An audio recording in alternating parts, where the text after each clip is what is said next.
비상계엄 사태를 수사하는 공조수사본부가 윤 대통령에게 오는 25일 출석을 요구하며 두 번째 출석 요구서를 보냈습니다. 계엄의 숨은 설계자로 지목되는 노상원 전 정보사령관이 계엄 직전 같은 햄버거 가게에서 또 다른 회동을 가진 것으로 알려지면서 논란은 더욱 커지고 있는데요. 오늘은 김선택 고려대 법학전문대학원 교수, 양지민 변호사 두 분과 함께하겠습니다. 어서 오십시오. 네, 안녕하세요. 네. 자, 먼저 김 교수님께 좀 여쭤볼게요. 벌써 비상계엄이 선포된 지 보름이 훌쩍 지났고 지금까지 대통령 탄핵안이 가결돼서 이제 헌재 심판을 기다리고 있는 상황, 그리고 수사기관 사이의 교통 정리도 어느 정도 지금 돼가고 있는 그런 상황인데 지금까지의 과정들을 보면서 헌법학자로서 좀 어떤 생각이 드셨는지 궁금합니다. 이번 비상계엄 사태는 계엄이라기보다는 계엄이라고 하는 헌법상의 제도를 이용해서 사실 대통령이 국민의 주권을 찬탈하려고 기도한 아주 중차대한 자기 쿠데타 행위라고 우리가 전문적인 용어로 사용합니다. 예. 자기 쿠데타 행위였고요. 근데 다행히 우리 시민들, 우리 미디어, 국회 정치인들이 힘을 합해서 일단 막아낸 겁니다. 그리고 그 후에 진행되는 사항을 보면 대통령 본인이 대국민 담화 형식으로 법적 정치적 책임을 회피하지 않겠다 이렇게 말했으면 그 약속을 지켜야 된다고 생각이 되고 본인의 의사와 상관없이 우리 헌법과 법률에 따른 절차를 속히 진행해서 이 국정 혼란을 빨리 수습할 수 있도록 이렇게 되는 것이 좋겠다고 생각이 됩니다. 네. 자, 말씀 중에 속보가 들어왔습니다. 경찰 수뇌부죠. 조지호 경찰청장과 김봉식 서울청장이 구속 상태로 송치됐다는 소식이 조금 전 들어왔습니다. 국회 선관위에 출동한 경찰관들 입건 근거가 불충분하다라는 내용도 함께 전해졌습니다. 네, 그렇기 때문에 이제 계속해서 특수단이 수사를 해서 당시에 국회와 선관위에 출동했던 경찰관들에 대해서는 행위자별로 입건 여부를 판단하겠다, 이런 특수단의 입장이 나왔습니다. 조지호 경찰청장과 김봉식 서울청장에 대해서는 구속 송치가 됐다는 소식 다시 한번 전해드립니다. 자, 이제 비상계엄 사태를 수사하는 공조수사본부, 윤 대통령에게 25일 크리스마스 날에 출석하라는 통보를 지금 보냈는데 지금 이번이 두 번째 통보잖아요. 그렇죠. 지난 18일 오전 10시까지 출석을 하라라고 통보를 했지만 이것이 불발이 됐습니다. 일단은 응하지 않았다라고 볼 수밖에 없는 것이고요. 여러 방편을 통해서 인편을 통해 아니면 우편을 통해 출석을 통지하고자 노력을 했지만 그것이 여의치 않았던 것으로 보입니다. 그래서 이번에 이제 25일로 잡은 것도 개인적인 생각으로는 일단은 사람들이 많이 없는 휴일이기도 하고, 그리고 그만큼 사실 이제 좀 주목을 받을 수 있는 기회라고도 좀 생각을 합니다. 그런데 이제 문제는 과연 25일에 출석 요구에 대해서 윤 대통령이 응할지는 좀 미지수다라고 생각을 하고요. 일단은 공수처 입장에서는 이렇게 1차 요구 그리고 2차 요구를 계속해서 할 수밖에 없는 것은 추후에 체포를 고려를 하더라도 여러 차례 출석 요구를 했지만 응하지 않는다라고 해서 영장을 발부받을 때 그 사유를 만들어 놓기 위함으로 풀이가 됩니다. 네. 자, 왜 하필 공주본이 크리스마스에 출석하라고 했을까? 이 부분에 좀 관심이 있는데 앞서 이제 변호사께서 좀 주목할 수 있는 날이다 이런 말씀 해주셨어요. 또 일각에서는 어떤 윤 대통령의 경호 문제를 고려한 거 아니냐 이런 분석도 있던데 어떻게 보세요? 그럴 수도 있겠고요. 사실 이제 휴일이라고 하면 일단은 쉬는 것이 원칙이고 일하는 인원이라든지 건물 내에 있는 인원들도 통제가 될 것으로 생각이 됩니다. 일반 이제 근무일보다는 적겠죠. 그리고 경호의 문제를 들어서 윤 대통령이 또 출석 거부를 한다라든지 이런 가능성을 고려를 한다면 사실상 사람이 많이 없는 붐비지 않는 25일에 출석을 하는 것으로 우리는 배려했다라는 취지로 또 이야기를 할 수도 있겠고요. 예. 그래서 이제 25일로 선정을 한 것으로 보이고 그만큼 공수처 입장에서는 빠른 시일 내에 이렇게 출석 날짜를 잡고 그리고 출석 통보를 지속적으로 함으로써 우리가 이렇게 수사의 의지를 가지고 있다. 굉장히 좀 신속하게 수사하기 위해서 노력하고 있다라는 것을 보여주기 위함으로 보입니다. 네, 현재 이제 대통령 측에서는 출석을 할지 안 할지 아직 정해진 바가 없다라는 입장이 지금 전해지고 있는데 이런 출석 요구에도 응하지 않고 있고 또 헌재에서 보낸 서류도 받지 않고 있고 공수처의 출석 요구서도 받지 않을 가능성이 높고 지금 이러한 상황들, 그러니까 뭔가 법적으로 정치적으로 당당히 맞서겠다라고 발언을 하긴 했지만 그와 맞지 않은 상황들이 지금 계속되고 있거든요. 이 상황들 교수님 좀 어떻게 보고 계십니까?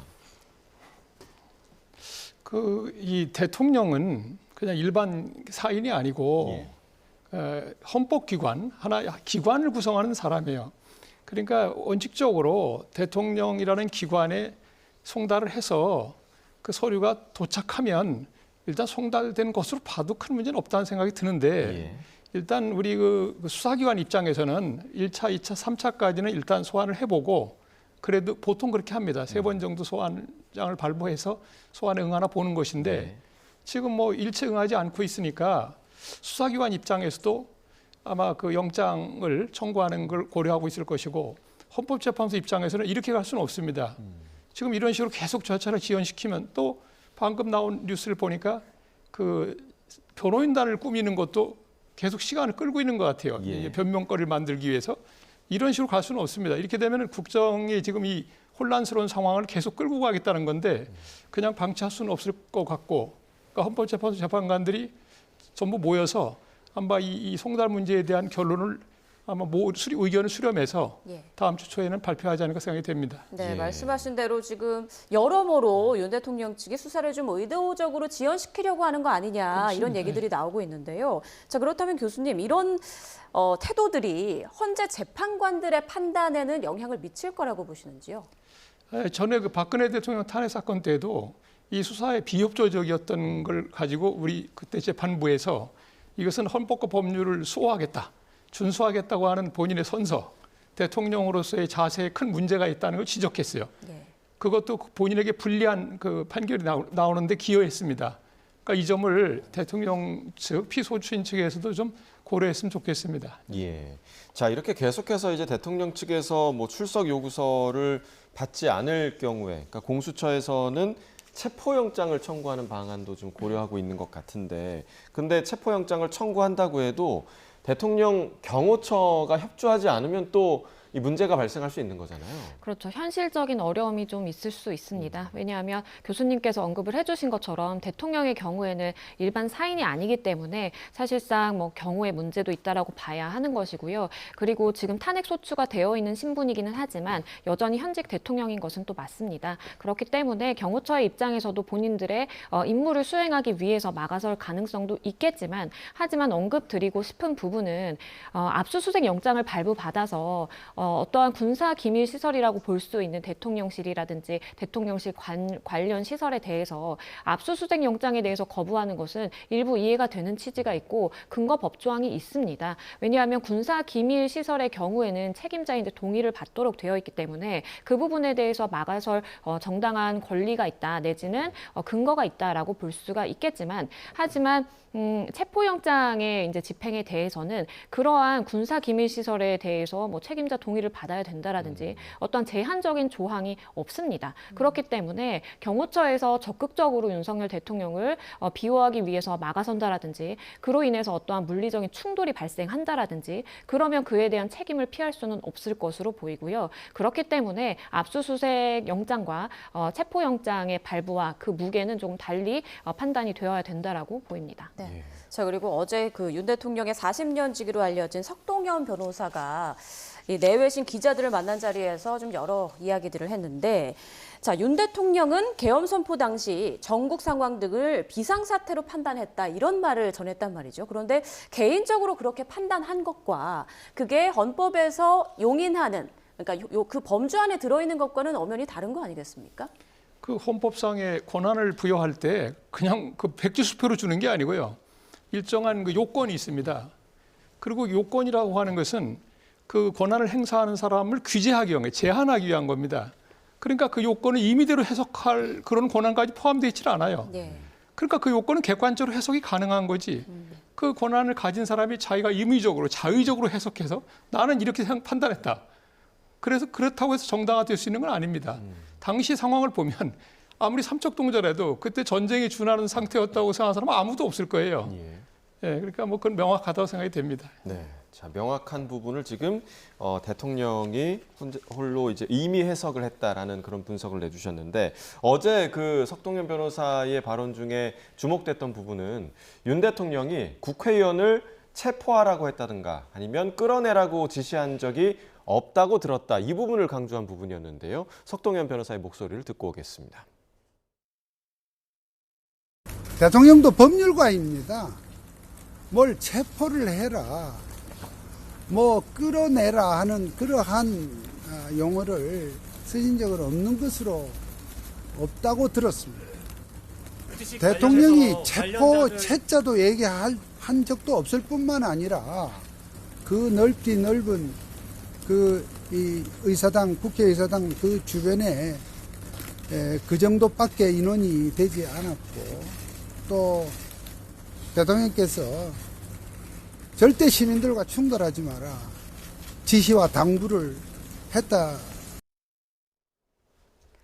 네, 이처럼 석동현 변호사는 윤 대통령과 직접 대화를 나눴다면서 체포의 채자도 이야기한 적이 없다 이런 발언을 전했지만 이미 알려진 현장 지휘관들의 증언과는 전혀 다른 내용이죠. 준비된 녹취 이어서 듣고 오겠습니다. 홍 장관 차장은 국정원 집무실에서 대기하고 있었다고 합니다. 대기하고 있던 도중에 10시 53분경 비상계엄 발표가 나고 종료 후에 전화가 왔다고 합니다. 봤지, 비상계엄 발표하는 것 봤습니다. 이번 기회에 다 잡아들여 싹 다 정리해. 대통령께서 비화폰으로 제게 직접 전화를 하셨습니다. 의결 정족수가 아직 다 안 채워진 것 같다. 빨리 문을 부수고 들어가서 안에 있는 인원들을 끄집어내라 라고 말씀을 하셨습니다. 자, 들으신 것처럼 지휘관들의 아주 구체적인 증언 내용이 드러났지만 지금 윤 대통령 측에서는 그런 말을 꺼낸 적이 없다라고 이야기를 하고 있습니다. 그러니까 향후 수사 과정에서 대통령이 정말 어디까지 지시했는지 이 부분을 놓고 좀 법적 공방이 좀 이어질 것 같아요. 그렇습니다. 왜냐하면 객관적인 물증이 없기 때문이죠. 예. 여러 사람과 윤 대통령이 당시에 그러니까 비상계엄이 선포된 그 전후로 해서 통화를 한 것으로 지금 알려지고 있고 추측이 되는 상황인데 그런데 녹취는 그 어디에도 없습니다. 비화폰을 사용했기 때문으로 판단이 되고요. 그래서 사실 비화폰을 서버를 확보하는 것이 굉장히 좀 중요한 상황인데 지금 압수수색에 응하지 않는 상황이기 때문에 수사기관에서 그러한 비화폰의 서버를 지금 확보하지 못하고 있는 그런 상황이고요. 일단은 당사자들 그러니까 관련자들의 진술이 엇갈리는 상황입니다.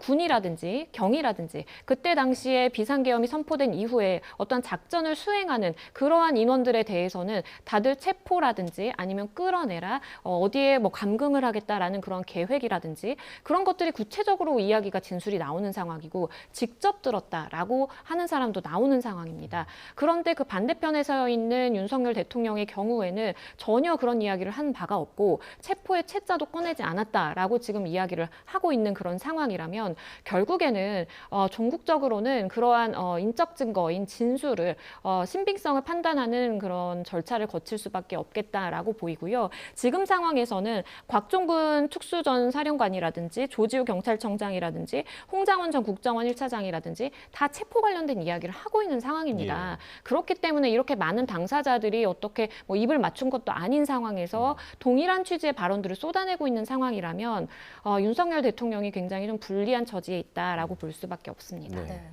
지금 윤 대통령의 내란 혐의와 관련해서 다각도로 수사가 이루어지고 있는 상황인데 탄핵 여부를 심판하는 헌재에서는 이런 형사 수사 과정을 좀 어느 정도로 들여다볼까요? 글쎄 뭐 탄핵 재판은 일종의 징계 절차고요. 예. 형사 재판하고는 상관이 없습니다. 완전히 별개고 형사 재판에 가서 무죄를 받더라도 예. 탄핵은 가능한 거예요.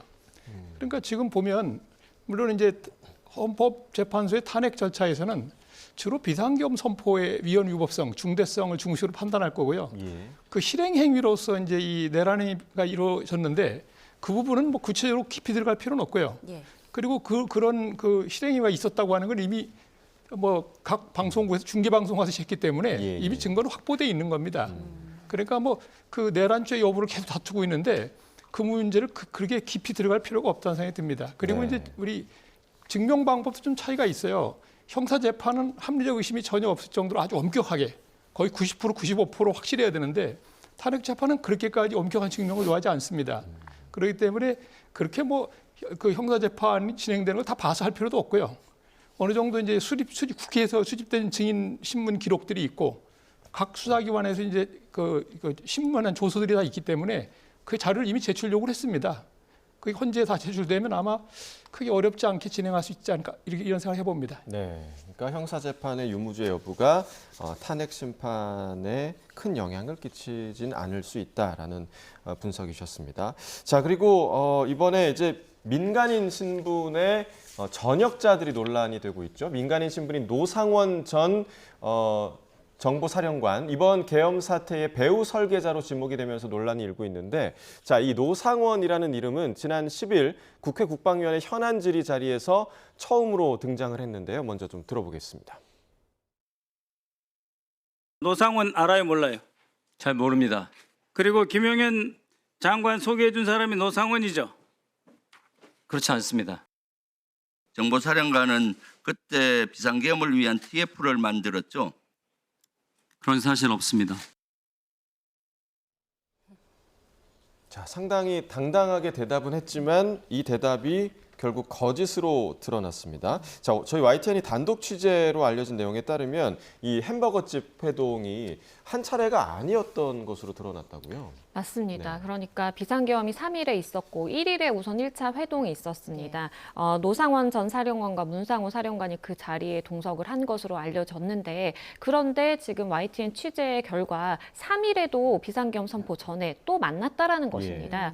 사실 한 차례 이렇게 만남이 있었다라고 한다면 어떠한 뭐 계획이라든지 모의라든지 구체적으로 있기 전에 사실상 뭐 의견 교환을 개진을 위해서 만났다라는 이야기도 통할 수도 있겠습니다. 하지만 1일과 그리고 3일에 이렇게 두 차례에 걸쳐서 만났고, 만난 인원도 결국에는 노상원 전 사령관이 주축이 돼서 그 사람이 불러 모은 사람들로 꾸려진 사람들끼리 모여서 이야기를 한 것으로 지금 판단이 되고 있고, 실제 그 자리에서 어떻게 HID를 투입을 할 것인지, 아니면 계엄이 선포가 된 이후에 우리가 어떠한 조직을 꾸려서 어떻게 운영이 될 것인지, 이런 구체적인 이야기가 오간 지금 정황이 나오고 있는 상황이기 때문에 그것을 달리 해석을 해본다면, 즉 계엄이 이번이 우발적이라든지 어떠한 뭐 갑자기 이루어진 그런 것이 아니라 사전에 굉장히 치밀하게 계획이 됐었다라고 볼 여지도 있는 것이고요. 그것이 실제로 대통령 밑에 국방장관, 그리고 그 밑에 이제 전 사령관들,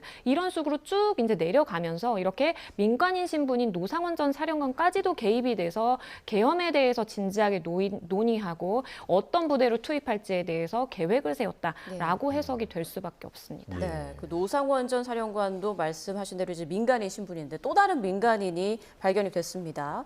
그 햄버거집에서 또 다른 회동을 가진 인물 가운데 예비역 육군대령 김모 씨가 있는데, 이 역시 민간인 신분이란 말이죠. 이렇게 민간인들이 모여서 계엄을 모의한 것, 어떤 혐의를 나중에 받을 수 있을까요? 일단은 민간인 신분이라고 하더라도 내란죄가 만약에 성립이 된다면, 지금은 뭐 어떻게 확정이 된다라든지 수사기관에서 법원에서 결정이 난 것이 아니기 때문에, 일단은 만약에 내란죄 확정이 된다라고 한다면 거기에 가담한 가담자는 사실상 책임을 피하기는 어렵습니다. 본인이 이렇게 모의하는 뭐 햄버거집 회동에만 참석을 했고 실제로 내가 어떤 역할을 한 것은 없다라고 할지라도 내란죄의 경우에는 모의라든지 사전 모의, 그리고 실패한 내란의 경우에 미수까지 다 처벌을 하기 때문에 내가 거기에 모의하는 데 가서 실질적으로 어떠한 의견 개진을 했고 나에게 어떤 임무 하달이 있었다라는 것이 만약에 입증이 된다면 내란죄 혐의는 피할 수가 없는 것이고요. 많은 국민들이 굉장히 좀 충격을 받은 부분은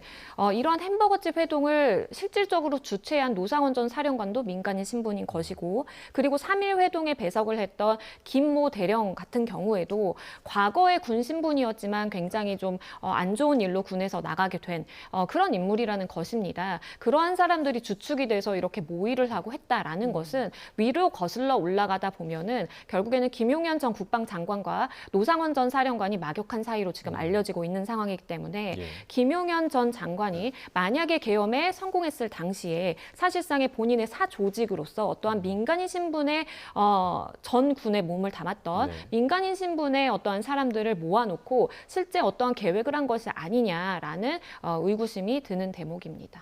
또 이 노상원 전 사령관 같은 경우는 이른바 이제 탱크 부대, 그러니까 기갑 여단이라고 부르죠. 탱크 부대 동원까지 계획한 게 아니냐 이런 의혹도 불거지고 있는 상황인데, 자 교수님, 이렇게 그 민간인들이 모여서 계엄을 모의하고 심지어는 그 계엄의 주된 역할까지 담당했다, 이런 상황들 좀 어떻게 바라보고 계십니까? 네, 이 사태가 굉장히 엄중하기 때문에 사실은 뭐 비밀 유지, 보안 유지가 제일 중요하지 않았겠어요? 그러니까 비선 조직을 활용한 거죠. 쉽게 말하면 김용현 장관이 자기하고 가까운 미리 전직이라 하더라도 그런 사람들을 자기 마바사처럼 이용해서 그 예비 음모를 한 거죠.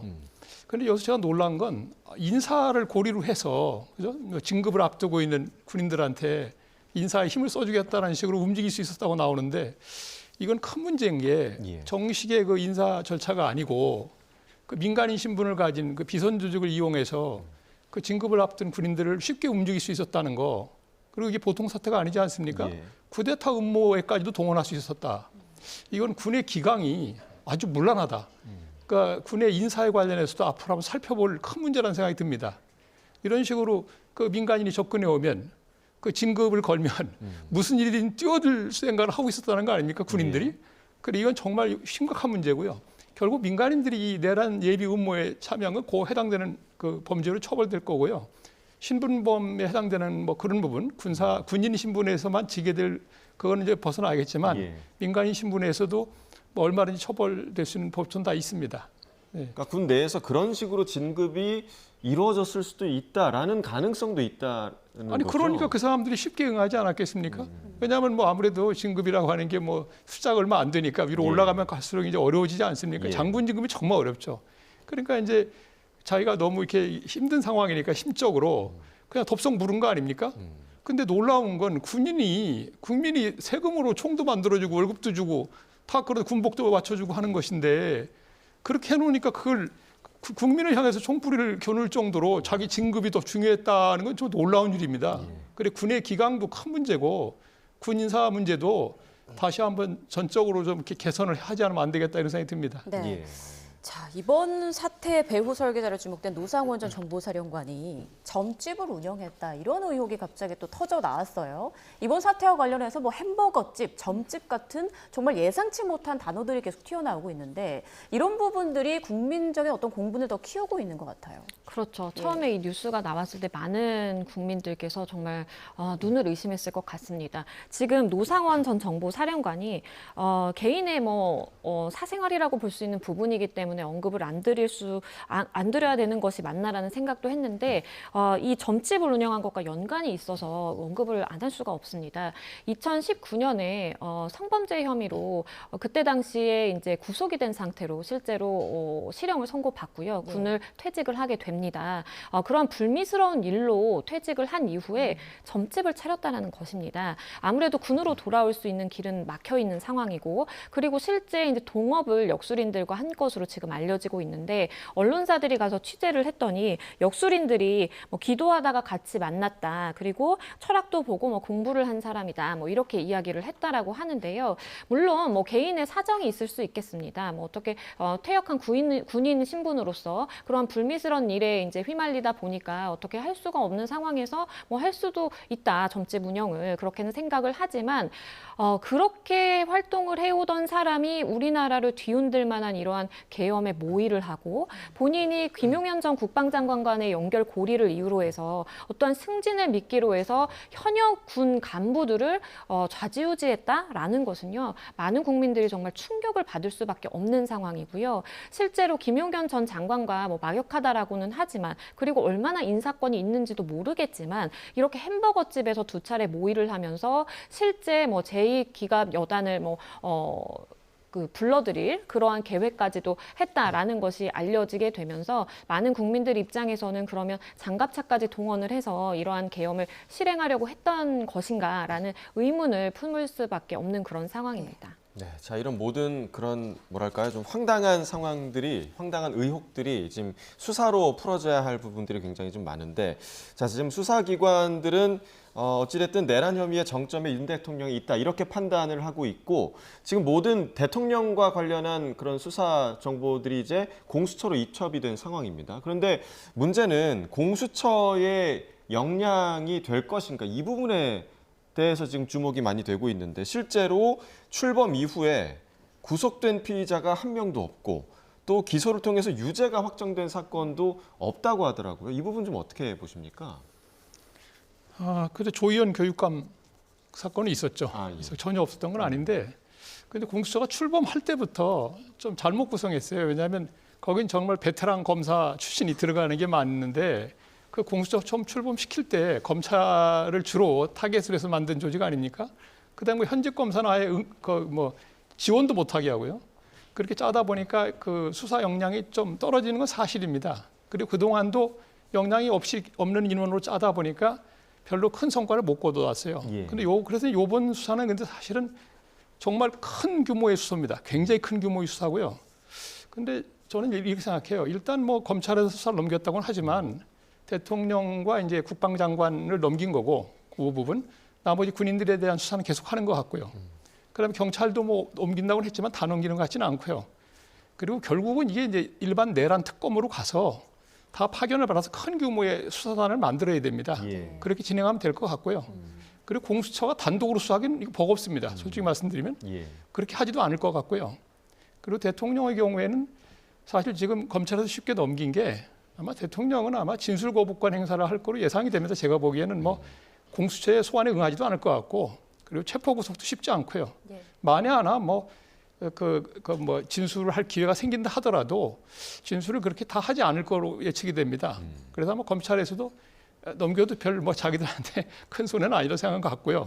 근데 지금 이제 남아 있는 수사들 있지 않습니까? 그 모의에 가담했고 실제로 실행에도 가담했던 장군들, 이 사람들 수사를 본격적으로 하고 있지 않은 생각이 되고, 이렇게 다 모아가면 나중에 내란 특검으로 다 종합을 하면 큰 문제는 없을 거라고 생각이 됩니다. 네, 일단 특검에서 처리를 해야 한다 이런 말씀해 주셨는데, 어찌됐건 지금의 상황에서는 윤 대통령 입장에선 수사 역량을 갖춘 검찰보다 오히려 이제 공수처 수사를 좀 더 수월하게 볼 수 있다 이런 관측도 나오는데, 변호사께서는 어떻게 보세요? 이 공수처의 수사력에 대한 문제 지적에 대해서. 일단 공수처가 지금 인력 부족인 상황이고, 언급을 해주신 것처럼 실제로 기소한 사건이 뭐 5건밖에 되지 않기 때문에, 직접 기소한 사건이 그만큼 수사 역량이 조금 뭐 비교를 굳이 해보자면 좀 떨어진다라고 볼 수도 있을 것 같아요. 그렇기 때문에 윤 대통령에 대해서 직접 수사권을 넘겨받는다라고 하더라도 추후에 또 기소권이 있는 건 아니거든요. 그래서 어차피 검찰로 기소를 위해서는 사건을 넘겨야 되는 것이고, 검찰 입장에서도 한번 사건을 들여다본 이후에 이제 기소를 하는 그 절차를 거쳐야 되는데, 어느 것이 가장 효율적인지를 좀 고심해야 되는 때라고 생각이 됩니다. 지금 공조본을 꾸리고, 그리고 검찰은 검찰대로 가서 지금 시일이 좀 길어지고 있어요. 그러다 보니까 일각에서는 뭐 합동수사본부를 꾸리면 되겠다라는 좀 기대감도 있었는데, 지금 뭐 검찰과 경찰, 공조본 서로 굉장히 좀 견제를 하는 그러한 신경전이 있다 보니까 의견 합치가 돼서 또 합동수사본부를 꾸리는 것은 좀 요원해진 것 같다라는 생각이 많이 들거든요.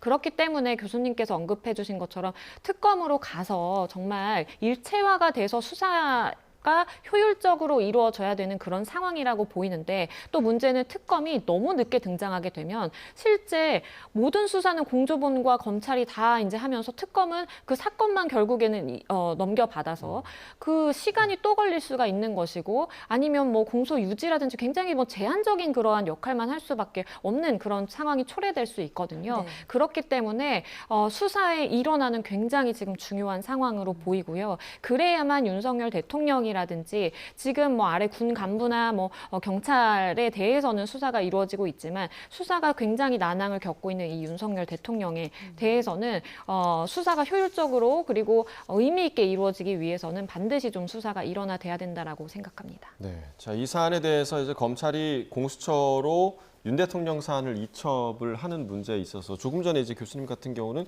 검찰 입장에서는 딱히 아쉬울 부분이 없을 수도 있다 이렇게 말씀을 해주셨는데 막상 검찰 내부에서는 굉장히 불만의 목소리가 많았다고 하더라고요. 그러니까 이거는 어떤 의미인가요? 우리가 이 정도 수사를 해놨는데 넘기기가 아깝다 뭐 이렇게 해석을 해야 되는 건가요? 그렇다기보다는 그 검찰이 지금 굉장히 어려운 처지에 놓여 있지 않습니까? 검찰 출신의 대통령이고 예.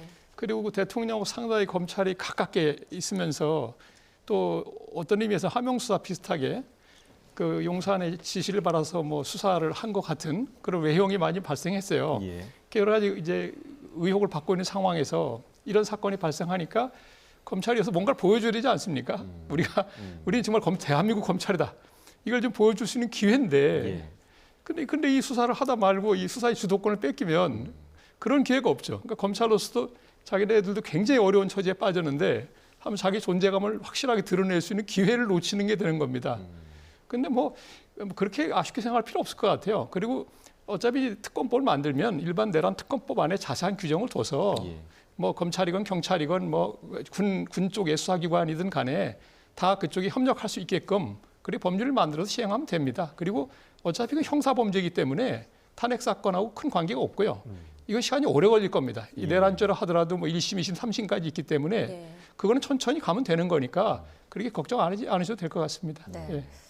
자, 그리고 어제 이제 검찰 특수본이 경찰청 국수본을 압수수색했습니다. 그리고 우종수 본부장 등 지휘부의 휴대전화를 압수하는가 하면 군조사본부를 상대로 또 강제 수사에 나서기도 했는데 왜 이런 상황들이 벌어지고 있는 건가요? 이게 그러니까 경찰이 체포조 투입에 일조했다라는 혐의를 지금 받고 있는 것입니다. 비상계엄이 선포됐을 당시에 일부 특정 의원이라든지 인사들에 대해서 체포조가 가동이 됐다라는 지금 의혹을 받고 있는 상황인데요. 그런데 그 당일에 정치인 체포조에 형사 10명을 지원했다라는 지금 의혹을 검찰이 포착을 해서 그래서 국수본의 우종수 본부장을 포함해서 영등포 경찰서 국방부 지휘부에 대해서 압수수색을 진행을 했고요. 실제 우종수 본부장의 이 휴대전화를 제출을 받았다라고 합니다. 10명, 관계자 10명의 휴대전화를 압수했다라고 지금 전해지고 있는 상황이고요. 그런데 이제 우종수 본부장의 경우에는 이번 경찰에서 이 비상계엄 수사를 지휘하고 있는 총책임자거든요.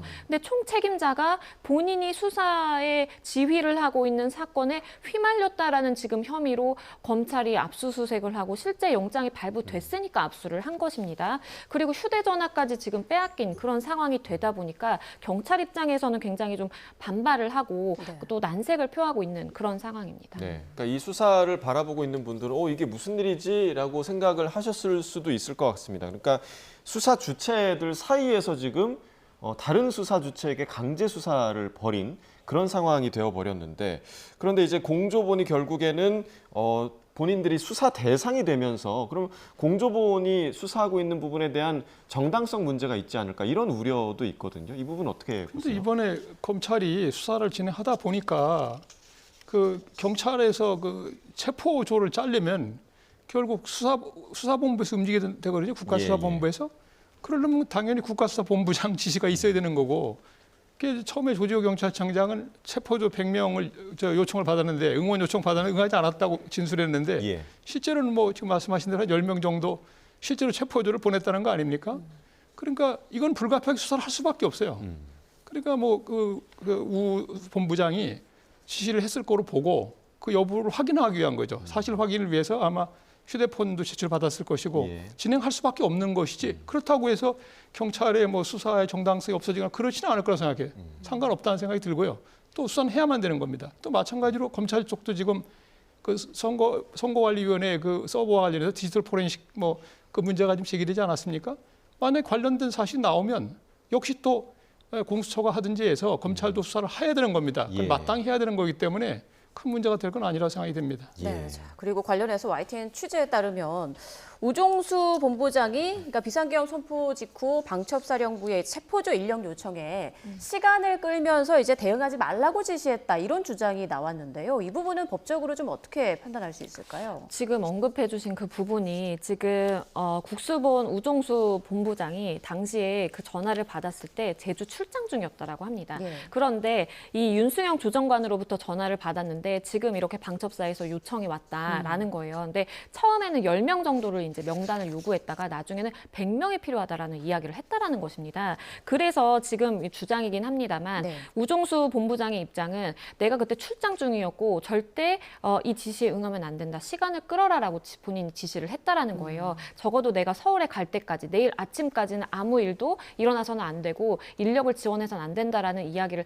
했다라는 거예요. 그런데 방첩사에서 요청을 해오다 보니까 부득이하게 실제 인력 투입보다는 명단은 제공을 했다라고 지금 합니다. 그래서 일단은 이 부분이 나중에 쟁점이 될 수 있을 것 같습니다. 본인이 방첩사에서 요청이 왔지만 어쨌든 나의 정무적인 판단으로 내가 지휘자로서 이것은 옳지 않은 협조 요청이다라고 생각을 해서 거절을 했다라고 한다면 사실 그 부분에 입증이 된다라고 한다면 여기 체포조를 뭐 가동하는데 가담했다라는 의혹에서 자유로울 수 있겠지만 그게 아니라 실제 방첩사의 요청에 따라서 뭔가 이루어졌고 일정 인원에 대해서 지원을 하기 위한 그러한 작업이 있었다라고 한다면 본인도 일정 부분의 책임을 질 수는 있겠다라는 생각이 듭니다. 네, 이번 계엄 그 사태 이후에 이제 발표된 포고령 가운데서 우리가 그 포고령 1호를 많이 좀 분석을 뉴스에서 많이 해봤는데 이 1호가 위헌적 내용이 담겼다 이렇게 보는 헌법학자들이 굉장히 좀 많은데 지금 계속해서 실제로 체포조가 있었을 것으로 추정이 되는 정황들이 계속해서 나오고 있단 말이죠.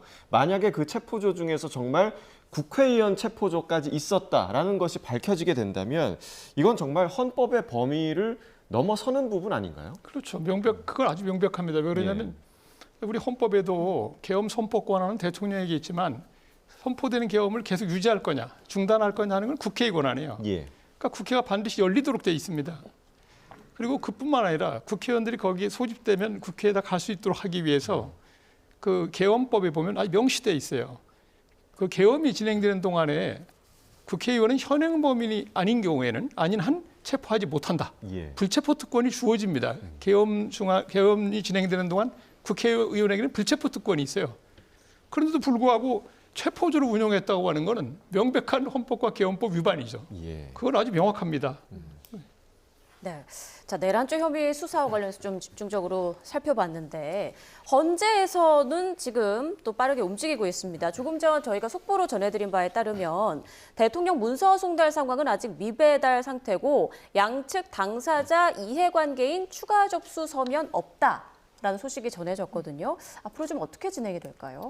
일단 헌재에서는 답변서를 7일 내에 이제 내달라라고 요청을 하기 위해서는 사실 이제 통지가 원활하게 이루어져야만 그 시계가 움직인다라고 보셔야 됩니다. 네. 근데 지금 송달에 좀 어려움을 겪고 있다 보니까 지금 헌재에서 나오는 이야기가 송달 간주식으로 갈 수가 있다라고 이야기가 나오는 것이고요.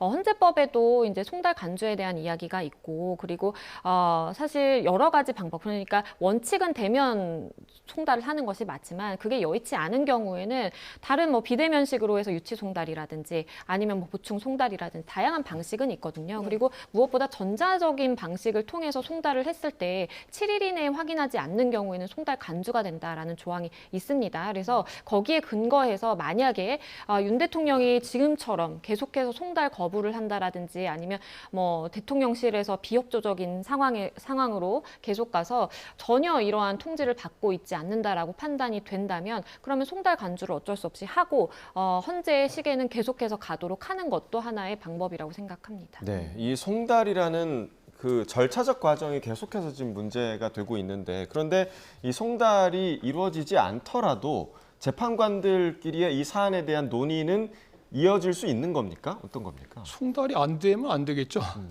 멈춰서는 송달 건가요? 간주라고 하는 건 예. 송달이 된 것으로 본다는 겁니다. 예. 그러니까 송달이 된 거죠. 그렇게 해도. 그러니까 뭐 뻔연히 지금 관저에 머무르고 있다는 걸 확인 가능한데도 불구하고 예. 심지어 뭐 수취 거부 또는 수취인 불명으로까지 나오는데 대통령 아까도 말씀드린 것처럼 헌법기관이에요. 국가기관을 구성하고 있는 것이기 때문에 그 기관에 도달하면 송달했다고 봐도 되는 건데 예. 그동안에 뭐 사법 절차 하던 게 있으니까 전자송달이든 공시송달이든 뭐 어떤 방법을 취해서 송달된 것으로 간주하고 그러니까 송달된 거니까 예. 그 후 절차를 그냥 밟아 나가면 되는 겁니다.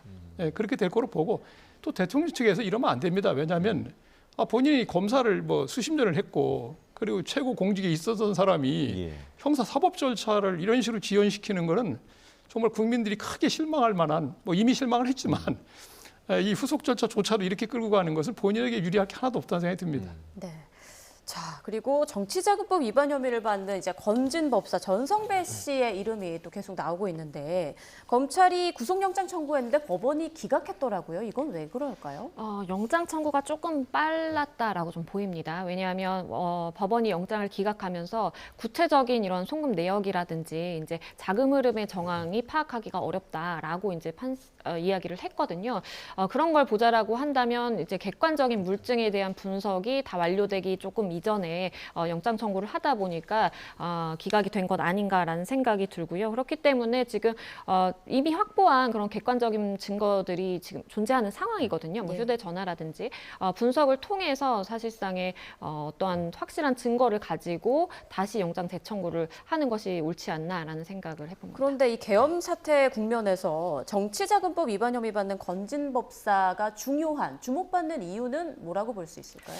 일단은 지금 뭐 일각에서는 왜 지금 이 시기에 건진 법사에 대해서 영장 청구를 하느냐 네. 뭐라는 이야기도 있기는 한데요. 검찰 측의 이야기는 관련해서 이제 코인 사건을 수사를 하다가 이상한 자금의 흐름을 발견을 했고 알고 보니까 그것이 건진 법사라고 일컬어지는 이 전모 씨에게 흘러갔다. 그것이 불법적으로 건네진 정치 자금이다라는 것까지 파악을 해서 지금 이제 영장을 청구하는 것이다라고 이야기를 한 상황이고요. 네. 지금 시점에 이렇게 영장 청구에 대한 그런 의혹은 정말 의혹에 불과하다라는 이야기를 전했습니다. 네. 네. 자, 교수님, 마지막으로 저희가 이제 뭐 헌법의 범주는 아니지만 이번 정권 들어서 계속해서 이제 무속인과 관련한 이야기들을 뉴스에서 많이 다루고 있단 말이죠. 이렇게 무속인들의 정치 관여 소식을 교수님께서는 좀 어떻게 바라보고 계신지, 우리 정치가 조금 더 수준이 높아지려면 어떻게 돼야 하는지 좀 견해를 좀 묻고 싶습니다. 그 우리나라 정치가 이른바 샤머니즘의 지배를 받는 것 같은 외관을 띠고 있단 말이에요. 예. 그러니까 우리가 지금 언제부터 그러니까 문명화된 나라고 선진화된 나라고 세계적으로 이제 아주 민주화 산업화에 성공했다고 존경을 받는 단계에 이르렀는데 아직도 이런 무속인이 주술인이 샤머니즘이니 이런 단계에 머물러 있다는 건 뭐가 문제일까 보면 제도적으로 예측 가능하게 질서 있게 만드는 데 실패하지 않았나 생각이 들어요. 자기들이 장래에 대해서 이 정도 하면 어떻게 되겠다는 걸 예측 가능하게 다 질서를 만들어 놨어야 되는데 그 정치적 자유의 제도화랄까 이런 부분이 아직 불충분하게 되는 것이 아닌가. 그래서 이번 사건을 겪으면서 우리가 앞으로 예. 어떻게 제도를 잘 정비해서 앞으로 누구도 불안하지 않게 그 심야에 뭐 무당들 찾아가서 내가 앞으로 어떻게 될 것 같습니까? 뭐 이렇게 물어보지 않아도 되게끔 예. 잘 정비할 그런 과제를 또 떠안게 됐다 이런 생각이 듭니다. 네, 알겠습니다. 자, 지금까지 김선택 고려대 법학전문대학원 교수 양지민 변호사와 함께 짚어봤습니다. 두 분 고맙습니다. 예, 감사합니다.